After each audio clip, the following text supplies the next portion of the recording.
అన్న నేను మళ్ళొచ్చినా చాలా అంటే చాలా బాధగా ఉంది. ఎందుకంటే ఇలా బాధపడే రోజు అది. ఒక రైతు బిడ్డ గెలిచిండని నా ఊరు ఘనస్వాగతం పలికి ఎంతో మంది అన్న మీడియా మిత్రులు మీరే చూసిరు ఎంత మంది వచ్చిరో. అసలు నేను ఆడ నిలబడ్డప్పుడు ఇంత మంది నా కోసం వచ్చి నన్ను గెలిపించింది ఇంత మంది అని నేను ఆ సంతోషంలో ఉన్నా. ఆ సంతోషం ఎంతసేపు లేకుండా మీరు వేయాలని అనుకుంటారు. నిజంగా బాధగా ఉంది. ఏడ్దామంటే ఇట్లా ఇది మీరు నెగటివ్ చేస్తారని నాకు భయం అవుతుంది. ఎందుకంటే ఒక 60-70 ఛానల్ రావచ్చు, యూట్యూబ్ ఛానల్. ఒక 1000 మంది వచ్చిర్రు పక్కూరికి వెళ్ళి గాని 2 రాష్ట్రాలకు వెళ్ళి గాని అక్క తర్వాత 6 రాష్ట్రాలకు వెళ్ళి గాని చాలా మంది వచ్చిర్రు. అంతమంది నా కోసం ఇంత రాత్రి వచ్చిరని ప్రతి ఒక్కరికి ఫోటో ఇచ్చిన. నాకు వీలైనంత మందం అందరికి నేను వీడియో ఇచ్చిన. నేను అన్నం తినలే, నాకు అయితే లేదని అన్నం తినలే దంగి పోతే కొంతమంది వచ్చి వాళ్ళు మీరే అన్న మీడియా మిత్రులు మీరే నాకు 5 నిమిషాలు నాకు 10 నిమిషాలు నేను ఇట్లా మనిషినే కదా అన్న. నేను అప్పుడు ఇట్లా అన్న నేను మనిషిని అన్న, నేను తినాలన్న, నాకు అయితే లేదు, నాకు ఓపిక లేదంటే నానా మాటలు మీరే అన్నారు. ఫస్ట్ నుంచి పెట్టలే, సగం నుంచి పెట్టి మిమ్మల్ని నెగటివ్ చేస్తా అంటే అన్న ఒక రైతు బిడ్డ రైతులను గెలిపించుకున్నా అన్న. చేసిన తప్పేందా అన్న మీరే చెప్పుర్రి. రైతు బిడ్డ తప్పు చేసిందా? నేను తప్పు చేసింది చెయ్యండి మా ఊళ్ళకి తెలుసు. వాళ్ళు నేను తప్పు చేయలే కాబట్టి నన్ను ఇవాళ గెలిపించుకోరు. పల్లె ప్రశాంత్ ఏందో రైతులకు తెలుసు, జనాలకు తెలుసు, జనాలు చూస్తున్నారు. మీ పక్షాన ఏమన్నా తప్పుగా మాట్లాడుంటే దయచేసి నన్ను క్షమించండి. కానీ పల్లె ప్రశాంత్ అసలు తప్పు చెయ్యడు. మీరు ఆలోచించురు అన్న. నిజంగా అందరికీ నమస్కారం. ఎలా ఉన్నారు అందరూ? Thank you so much each and everyone. ఇరు రాష్ట్రాల ప్రజలకి అందరికీ పాదాభివందనం. నన్ను ఇక్కడి దాకా తీసుకొచ్చారు. మీ ఇంట్లో ఒకటిగా నన్ను చూశారు. ఇంతకన్నా నేను చెప్పుకోవడం అంటూ ఏమీ లేదు. గెలవలేను అనుకున్న వారిని గెలుపు దాకా తీసుకొచ్చి గెలిపించారు. అంతకన్నా నాకు ఇంకా వేరే అదృష్టంగా నేను ఏం ఫీల్ అవ్వట్లేదు. Thank you so much to each and everyone. And బాధాకరమైన విషయం ఏంటంటే అందరూ చాలామంది అడుగుతున్నారు. నేను దాని గురించి పెద్దగా అనుకోలేదు. ఆ బాధలో ఉండిపోయాను. చాలా బాధపడ్డాను. కారద్దాలు పగలగొట్టారు. బయటికి రా నీ అంతా చూస్తా అన్నారు. నేను ఒక్కనే ఉన్నప్పుడు మీ ఇష్టం వచ్చింది చేసుకోండి, నాకేం భయం లేదు, ఎవరికి భయపడాల్సిన అవసరం లేదు. కానీ మన ఇంట్లో కూడా ఒక అమ్మ ఉంటుంది, ఒక అక్క ఉంటుంది, ఒక చెల్లి ఉంటుంది, ఒక భార్య ఉంటుంది. వాళ్ళు మన పక్కన ఉన్నప్పుడు మనం ఎలా ప్రవర్తించాలి అనేది కూడా మనం కొంచెం ఆలోచిస్తే బాగుండు అని నా అభిప్రాయం. అద్దాలు పగలగొట్టినప్పుడు ఆ అద్దం పెంకులన్నీ వచ్చి మా అమ్మగారి మీద పడ్డాయి, తేజ్ మీద పడ్డాయి. ఏమీ ఎవరికి కాలేదు కాబట్టి సరిపోయింది. అదే ఆ పెంకుల వల్ల ఏదైనా జరగరాని జరిగిందంటే, ఆ రాళ్ళ వల్ల తల పగిలి ఎవరికైనా ఏదైనా జరిగిందంటే నేను ఈరోజు ఎవరిని కోల్పోయేవానో నాకు తెలియదు.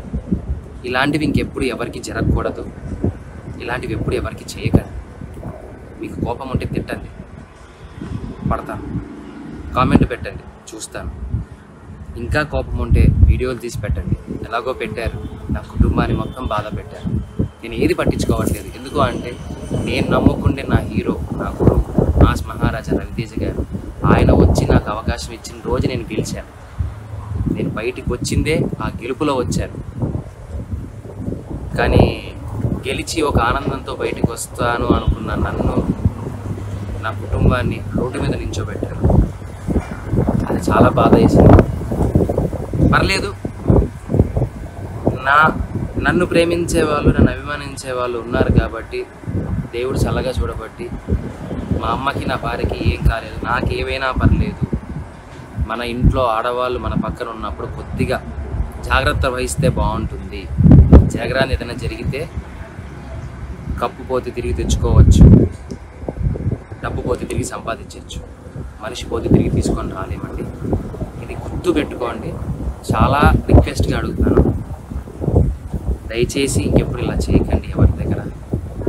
Thank you so much. ఇప్పటికీ మీకు నా మీద ఏదైనా కోపం ఉంటే ఎక్కడ రమ్మంటారు చెప్పండి, వస్తాను, మీ ఇష్టం. కానీ ఎవ్వరికి ఇలా ఇంకెప్పుడు చేయకండి. I love you all. Thank you for each and everyone support చేస్తున్నందుకు. ఇంతకన్నా ఏం చెప్పలేదు. Thank you so much. అందరూ బాగున్నారా? యాక్చువల్లీ నేను ఎందుకు ఈ వీడియో చేస్తున్నానంటే బిగ్ బాస్ గ్రాండ్ ఫినాలే అయిపోయిన తర్వాత నేను కొన్ని విజువల్స్ చూశాను. అది చూసి చాలా బాధపడ్డాను. ఫస్ట్ ఆఫ్ ఆల్ మీ అందరికీ ఒక విషయం చెప్పాలనుకుంటున్నానండి. ఏంటంటే సో అమర్ కానీ, ప్రశాంత్ కానీ, నేను కానీ, లేకపోతే శివాజీ అన్న కానీ, నైని, లేకపోతే అశ్విని, వీళ్ళందరూ కూడా లోపల ఉన్న టేస్టీ తేజ, ఎవ్రీవన్ మేమందరం కూడా చాలా చాలా క్లోజ్ ఫ్రెండ్స్. కొన్ని విజువల్స్ చూశాను. గేట్ని గట్టిగా తనడం, నేను చంపేస్తాను, నరికేస్తాను అనడం, లేకపోతే కార్లు పగలగొట్టడం, ఇవన్నీ ప్లీజ్ స్టాప్ చేయండి. ఎందుకంటే కొంచెం ఆలోచించండి. మేము అందరం చాలా క్లోజ్ ఫ్రెండ్స్. మేము బయటకు వచ్చిన తర్వాత అందరినీ కలుస్తున్నాము, అందరం చాలా హ్యాపీగా ఉంటున్నాము. ఒకరికొకళ్ళు ఈవెంట్స్ అయ్యి చెప్తున్నారు, ఒకరికొకరు మేము డబ్బులు సంపాదించుకుంటున్నాము, మేమంతా బాగానే ఉన్నాం. మీరు మీ కెరియర్ని, మీ ఫ్యామిలీ కెరియర్ని పాడు చేసుకోకండి please, it's my request. And ఇంకోటి ఏంటంటే, నేను అక్కడి నుంచి బయలుదేరినప్పుడు, అన్నపూర్ణ గేట్ నుంచి బయలుదేరినప్పుడు నన్ను అందరూ చాలా బాగా రిసీవ్ చేసుకున్నారు. నా కార్ అయితే ఏం డ్యామేజ్ కాలేదు, మంచిగా ఉంది, అంతా బాగానే ఉంది. బట్ నేను నిజంగా చెప్తున్నాను, మేమందరం కూడా చాలా కష్టపడి పైకి వచ్చాము. నార్మల్ పొజిషన్ నుంచి మీలాగా మేము కామన్ మ్యాన్లా ఉండి చాలా కష్టపడి అన్నీ చేసి, ప్రతి ఒక్కళ్ళు, నేను ఒక్కనే కాదు, అమర్ కానీ ఎవ్రీ1 చాలా కష్టపడి పైకి వచ్చారు. పల్లవి ప్రశాంత్ ఇప్పుడు ఒక టాప్ పొజిషన్కి వచ్చాడు. సో మీరందరూ కూడా, మీరు యాజ్ అ కామన్ మ్యాన్గా మీరు వాటికి సపోర్ట్ చేసి మీరు తనని గెలిపించినందుకు మేము చాలా హ్యాపీ, మీరు చాలా హ్యాపీ, ఎవ్రీవన్ ఆర్ హ్యాపీ. కానీ కష్టపడి సంపాదించుకున్న వాళ్ళ ప్రాపర్టీస్ లైక్ గీతు కానీ, అమర్ కార్ కానీ, లేకపోతే అశ్విని కార్ కానీ, అవి లక్షల్లోకి అవుతాయండి. అది రిపేర్ చేయించుకోవాలంటే వాళ్ళకి పాపం కదా. సో కొంచెం మీరు కూడా ఆలోచించండి. ఇది పర్సనల్గా తీసుకోకండి. Bigg Boss is just a game. ఆ హౌస్లో ఉన్నంత వరకే. తర్వాత బయటకు వచ్చిన తర్వాత మేము అందరం చాలా క్లోజ్ ఫ్రెండ్స్లా ఉంటాం. మీరు చూసే ఉంటారు. తేజ కానీ, నేను కానీ, వాడు నన్ను నామినేట్ చేసినా కూడా నేను ఎంత క్లోజ్గా మూవ్ అవుతున్నా, వాడు నాకు బెస్ట్ ఫ్రెండ్ అయిపోయాడు. సో బయటకు వచ్చిన తర్వాత మాకు ఎటువంటి కోపాలు తాపాలు అయితే ఉండవు. మీరు సేఫ్గా ఉండండి, మీ కెరీర్ గురించి ఆలోచించండి, మీరు మంచి పొజిషన్కి రావాలని ఆలోచించండి, మీలో ఎవరన్నా మళ్ళీ కామన్ మ్యాన్గా బిగ్ బాస్కి రావాలని ఆలోచించండి తప్ప ఇలా కొట్టేస్తాను, చంపేస్తాను, నరికేస్తాను వాళ్ళ పర్సనల్ లైఫ్లోకి మాత్రం వెళ్ళకండి. మొన్న కార్లో అమర్ వాళ్ళ అమ్మగారికి కూడా దెబ్బలు తగిలాయి. So please, it's my request అందరికీ, కొంచెం మీరు కూల్ డౌన్ అవ్వండి, కామ్ డౌన్ అవ్వండి. ప్రశాంత్ విన్ అయిపోయాడు, బిగ్ బాస్ అయిపోయింది, మేమందరం హ్యాపీ, మీరందరూ హ్యాపీ, మనందరం సరదాగా ఎంజాయ్ చేద్దాము వాడి గెలుపుని. మేమందరం చాలా క్లోజ్ ఫ్రెండ్స్. మీరు కూడా అందరూ కొంచెం సైలెంట్ అయ్యి కూల్గా ఉండండి, ఎవరిని హర్ట్ చేయకండి. మీరు పోలీస్ కేసులు, మీ ఫ్యామిలీకి పైన పోలీస్ కేసులు మీరు తెచ్చుకోకండి. తప్పుడు మెసేజ్లు, రాంగ్ కామెంట్లు, రాంగ్గా ట్రోల్ చేయడం కూడా ప్లీజ్ చేయకండి. సరదాగా మీమ్స్ చేస్తే వి ఎంజాయ్. మేము ప్రతి ఒక్క మీమ్ని కూడా ఎంజాయ్ చేస్తాం బిగ్ బాస్లో. Thank you so much for everyone. Love you all. Stay safe. ఎప్పుడైతే ఆ సిచ్యువేషన్ జరిగిందో, అంటే బిగ్ బాస్ తర్వాత విన్నర్ అయిన తర్వాత బయట సిచ్యువేషన్స్ అన్ని మీరు చూసారు కదా, కార్ గ్లాస్ బ్రేక్ చేయడం, ఇలాంటి సిచ్యువేషన్స్ మీ రియాక్షన్ కోసం చాలా మంది వెయిట్ చేశారు. అసలు ఆ సిచ్యువేషన్ గురించి ఏం చెప్తారు మీరు? ఫస్ట్ ఆఫ్ ఆల్ అలా చేయడమే రాంగ్. ఇంకోటి ఏంటంటే, వేరే వాళ్ళు కార్కి బ్రేక్ చేసిన తర్వాత అక్కడ ఇది శోభా శెట్టి కార్ని ఇలా చేశారు, ఇలా సఫర్ అవుతున్నారు అనేసి ఇన్స్టాలో పెట్టడం వల్ల బెంగళూరులో ఉన్న నా ఫ్యామిలీ చూసి నైట్కి నైట్ కాల్ చేసి వాళ్ళు చాలా సఫర్ అవుతున్నారండి. మీరు ఈజీగా చేసేస్తున్నారు. అదే ప్రతి ఒక్కరు చెప్తున్నారు, మాకంటూ ఒక ఫ్యామిలీ ఉంది, మా ఇంట్లో కూడా పేరెంట్స్ ఉన్నారు, వాళ్ళు చాలా సఫర్ అవుతున్నారు. We are respect. ఒకవేళ మీరు మాకు అభిమానం చూపిస్తే నిజంగా వీఆర్ గ్రేట్ఫుల్ అండి. అంతకిన్నా ఎక్కువ మాకేం వద్దు. నిజంగా మేము కూడా అంతే అభిమానిస్తాము మిమ్మల్ని. కానీ లోపల జరిగింది మీరు ఇంకా బయటికి వచ్చిన తర్వాత దాన్ని రివెంజ్గా పెట్టుకొని ఒకరిని టార్గెట్ చేసి కొట్టడం అనేది it's not at all correct అండి. ప్లీజ్, ఎవరైతే చేశారో మీకే చెప్తున్నాను, దయచేసి అర్థం చేసుకోండి. మాకంటూ ఫ్యామిలీ ఉంది, మనం మాత్రమే కాదు ఫ్యామిలీ కూడా సఫర్ అవుతారు. ఏది చేసినా సరే చూసుకొని చేయండి. బికాజ్ ఇంట్లో ఏదైతే జరిగిందో ఇంట్లో వరకు మాత్రమే, బయటికి వచ్చిన తర్వాత మేమందరూ చాలా బాగున్నాం.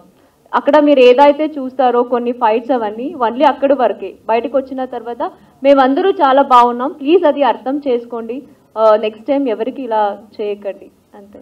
సో నేనైతే అట్లా పలగొడితే, నేనైతే మా ఫ్యామిలీ ఉన్నప్పుడు అట్లాంటి పలగొడితే నేను డైరెక్ట్ కార్ వెనక గేరు ముందడి గేరు వేసుకొని ఎక్కించి పోయేటోడిని ఉండి. డెఫినెట్లీ ఒకరి మీద ఒకరు ఖచ్చితంగా ఇలాంటివి అవుతుంటాయి. బట్ బయటికి వచ్చిన తర్వాత అందరం కలిసే ఉంటాం. ఇందాక చెప్పినట్టు బయటికి రాగానే అందరూ లైక్ పురాణాలందరూ కార్లు వల్ల కొట్టడాలు అవన్నీ చేసిర్రు. కానీ మీరు ఒకటి గుర్తుపెట్టుకోండి, రేపు వాళ్ళందరూ కలిసి మంచిగానే ఉంటారు. మళ్ళా మేమందరం లోపల ఎన్ని పంచాయతీలు పెట్టుకున్నా మళ్ళీ బయట అందరం ఫ్రెండ్స్ అయినాం.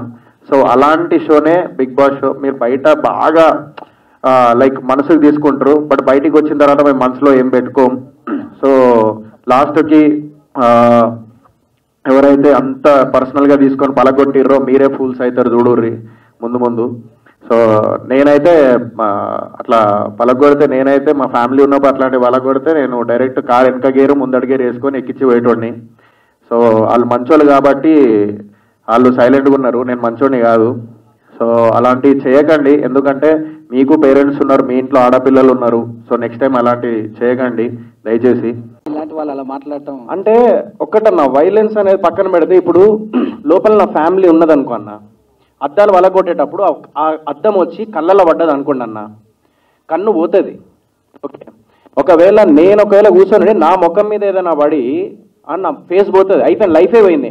నా లైఫ్ పోయినప్పుడు ఎందుకన్నా అంటే నేను అదే చెప్తున్నా. బేసికల్లీ సైలెంట్గా ఉంటే ఏమైపోతుంది అంటే ఇంకా రెచ్చిపోతారు నెక్స్ట్ టైం కూడా. ఇప్పుడు నెక్స్ట్ టైం కూడా మీరు ఆపలేరు, నెక్స్ట్ టైం మళ్ళీ రెచ్చిపోతారేమో, చెప్పలేము. బయట అదే అలవాటు అవుతుంది. It's not about the violence అన్న. ఇప్పుడు ఏం మనిషిని కొట్టుకుంటూ వెళ్ళిపోవడం అనేది అయ్యో మొత్తం ఎక్కించి పోం కదా అన్న. పోయి రివర్స్లో పోతా అంటే వాడే మళ్ళీ వెనక్కి వెళ్ళిపోతాడు ఆడే భయపడి.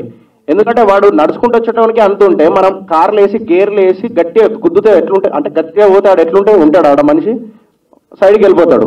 నేను అదే చెప్పిన 100% అన్న. లేకపోతే సొసైటీలో ఎట్లుంటుంది అంటే మనము ఒకటే లైఫ్ అన్న బతికేది, క్వశ్చన్కి ఆన్సర్ ఇవ్వడమే మన లైఫ్. లేదంటే ఆ క్వశ్చన్ అది వస్తూనే ఉంటుంది, అట్లాంటివి అయితేనే ఉంటాయి. ఇప్పుడు మీరు క్వశ్చన్ వేసారు, నేను ఆన్సర్ ఇచ్చిన, యాక్షన్కి రియాక్షన్ ఉంది. డెఫినెట్లీ యాక్షన్కి రియాక్షన్ ఉండాలన్న. నా దృష్టిలో అయితే అది ఇట్స్ నాట్ అబౌట్ వైలెన్స్. ఎదుటోడు వైలెన్స్ చేస్తూ ఉంటే నేను సైలెంట్గా కూర్చుంటే మనకు అలవాటు అవుతుంది, అది నెక్స్ట్ టైం చేస్తాడు. ఇప్పుడు ఎంతమందిని అని చెప్పేసి ఇది చేస్తారు. డెఫినెట్ నా ఫ్యామిలీ ఉంది, లేడీస్ ఉన్నారు. నాకు నా పేరెంట్స్ కంటే నా ఫ్యామిలీస్ కంటే ఎక్కువ ఎవరు కాదు. ఆ టైంలో నాకు ఎవ్వడు కనబడాడు, కానీ చెప్తా నేను. అదన్నా నేను చెప్పేది. అంటే వాళ్ళకి మీకు తేడా ఉందన్న. తేడా మంచికి మంచి, చెడుకు చెడు, ఏం చేయలేమన్న. ఇక సొసైటీ అట్లనే ఉన్నది, యాక్సెప్ట్ చేద్దాం కదా సార్. మరి అన్న చట్టాన్ని చేతిలోకి తీసుకున్నట్టు చట్టం మీరు అంటే ఇప్పుడు ఒక్కటన్నా, ఆ టైంలో అర్థం కలిగి నా ముఖం మీద వచ్చే లోపు చట్టం కోసం నేను వెయిట్ చేయలేను కదా అన్న. పోయిన తర్వాత ఒకవేళ ఒకడు వచ్చి కత్తితో పొడిచిండన్న, పొడిచిన తర్వాత ఒక్క నిమిషం నాకు చట్టం ఉన్నది, ఒక్క నిమిషం నేను పోతా అని చెప్పేసి అంటే ఎట్లుంటుంది అన్న. సో రివర్స్లో 100% అప్పుడు ప్రాణాలు కాపాడుకోవడానికి డెఫినెట్లీ మనము రివర్స్ అవ్వాలి. అలా అని చెప్పేసి నేను ఇంకా గలీజ్గా చెప్పట్లేదు, నేను బెదిరిద్దాము అని అంటున్నా, నేను భయపట్టియాలి వాళ్ళని. కత్తికి కత్తి సమాధానం అంటారా? కత్తికి కత్తి సమాధానం అంటారు. కత్తితో ఎందుకు పొడితే దొబ్బేస్తాం మనం, మళ్ళీ ఎందుకు పొడుస్తాం మనం అట్లా. ఓ ఈవెన్ నేను అదే చెప్పిన, అమర్దీప్ నాకు పర్సనల్గా తెలుసు యాక్చువల్లీ. సో అందుకే పర్సనల్గా పాపవాడు చాలా మంచోడాడు, చాలా మంచోడు. ఆడు ఎప్పుడు అట్లా చేయలేదు. ఆ లోపల ఎందుకు అట్లా ఏందో తెలియదు, కానీ బయట అయితే అట్లా ఎప్పుడు లేడాడు. సో అందుకే నేను సపోర్ట్ చేసినాను. ఇవన్నీ నేను ఒప్పుకోను, ఎందుకంటే వాళ్ళు ఒక పద్ధతి ప్రకారం ఒక ఫార్మెట్లో వెళ్తారు. దాని ప్రకారం ఈరోజు ఓటింగ్ జరిగింది. దాంట్లో విజేతగా నా బిడ్డ పల్లవి ప్రశాంత్ గెలిచాడు. వాడు గెలవాలనుకున్నాను, ఎందుకంటే ప్రజలు ప్రతిసారి ప్రభుత్వాల చేతులు ఓడిపోతుంటాయి, కామన్ మ్యాన్ ఎప్పుడు ఓడిపోతుంటాడు. కానీ ఈ సీజన్లో కామన్ మ్యాన్ గెలవాలి అని గెలిపించాలని దృఢ సంకల్పంతో ఎప్పుడైతే ప్రశాంత్ వచ్చే వరకు నాకు అటువంటి ఆలోచనలు లేవు. నాకు అప్పుడు అనిపించింది, ఇలాంటి ఒక పల్లెటూరు నుంచి వచ్చిన నాలాగనే వచ్చాడు ఈ షోకి, నేను ఎలాగైతే ఇండస్ట్రీకి వచ్చాను అలా వచ్చిన ఒక వ్యక్తి సక్సెస్ అయితే కోట్ల మందికి ఇన్స్పిరేషన్గా ఉంటుంది అనుకున్నాను. అది భగవంతుడు నా మనసులోని కోరికను ప్రశాంత్ రూపంలో తీర్చాడు. ప్రశాంతే కాదు, యావర్ లాంటి ఎటువంటి బ్యాక్గ్రౌండ్ లేని మనుషులు ఇక్కడ నాతో పాటు కంటెస్టెంట్లుగా రావటం, వాళ్ళకి నాకు మా హృదయాలు కలవటం, ఇదంతా కూడా దైవేచ్ఛ. అంతేగాని ఒక గ్రూప్ లాగా ఆడాలనే ఆలోచన కానీ, లేదంటే మన ఆటలో ఇంకొకళ్ళు ఇన్వాల్వ్మెంట్ ఉండాలనేది పరమ భూతు. అది మూల సూత్రానికి, బిగ్ బాస్ షో మూల సూత్రానికి అది విరుద్ధం. దాన్ని బలంగా నమ్మి అంతఃకరణ శుద్ధితో నేను పనిచేశాను ఈ బిగ్ బాస్ షోలో. నేనేంటో, నా క్యారెక్టర్ ఏంటనేది ప్రజలు చూడాలనుకున్నాను, అది చూశారు. కోట్ల మంది అభిమానులుగా వాళ్ళ గుండెల్లో నన్ను పెట్టుకున్నందుకు ప్రతి ఒక్కళ్ళకి కూడా పేరు పేరున హృదయపూర్వక నమస్కారాలు తెలియజేసుకుంటూ, నాకు సపోర్ట్ చేసినటువంటి నా అభిమానులందరికీ కూడా, మీ అందరికీ కూడా పాదాభివందనాలు. త్వరలోనే మిమ్మల్ని కలుస్తాను. ఇప్పుడే ఇంటికి వచ్చాను, కలుస్తాను. Thank you so much.